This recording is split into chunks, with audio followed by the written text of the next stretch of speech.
কোথায় আছিস তুই? তাড়াতাড়ি নিতে আয় আমাকে। বাবা, তুই এখানে কি করছিস? তোর তো এখন স্কুলে থাকার কথা।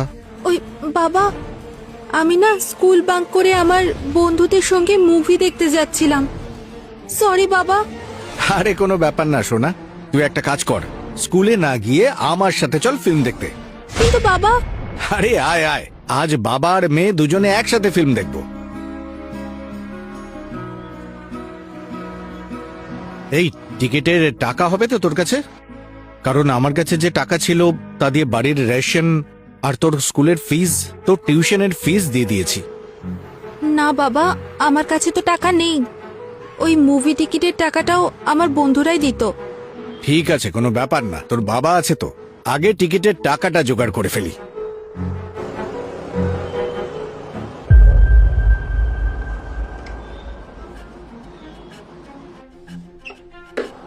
স্যার, আপনার গাড়িটা পরিষ্কার করে দেব?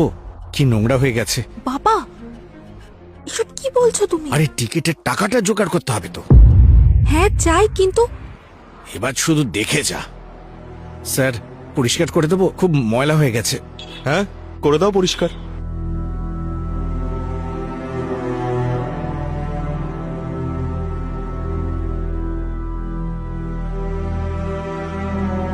ধন্যবাদ স্যার। আয় বস।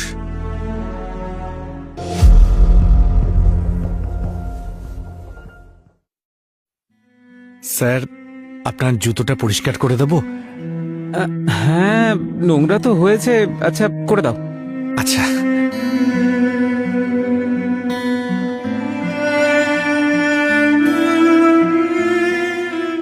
এই নাও তোমার টাকা। ধন্যবাদ স্যার, ধন্যবাদ।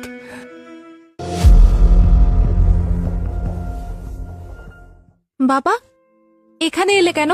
আরে শোনা, ফিল্ম দেখতে দেখতে একটু তো খাওয়া দাওয়া করতে হবে না? ব্যাস তারই ব্যবস্থা করতে এসেছি।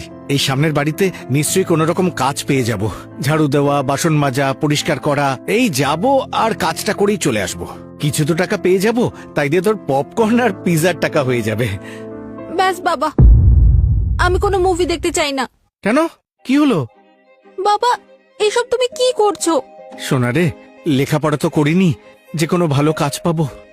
পেটে যেটুকু বিদ্যে ছিল তাই দিয়ে একটা কোম্পানিতে পিয়নের কাজ পেয়েছিলাম, আর ওখানেও তো এই জাতীয় কাজই করি আমি।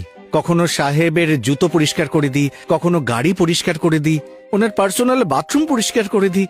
আর এইসব কাজ করেই তো আমি তোকে পড়াশোনা করাচ্ছি মা, যাতে তোকে ছোটখাটো কোনো কাজ করতে না হয়। আর তুই এইসব করছিস? যে স্কুলে আমার মালিক তার বাচ্চাদের পড়ায়, সেখানে তোর এই কর্মচারী বাবা কত কষ্ট করে পড়াচ্ছে, আর তুই স্কুল ফাঁকে দিয়ে এসব করছিস। আই এম সরি বাবা, I am very very sorry বাবা। আই প্রমিস, আজকের পর থেকে পড়াশোনার ব্যাপারে কোনো কম্প্রোমাইজ করব না, আর স্কুল বাঙ্কও করব না। এরপরেও যদি করিস আমার কিচ্ছু যাবে আসবে না। আমি তো এই বয়সটা পেরিয়ে এসেছি।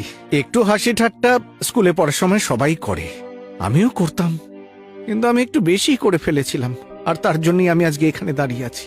এবার তুই ভেবে দেখ, তুই কি করবি।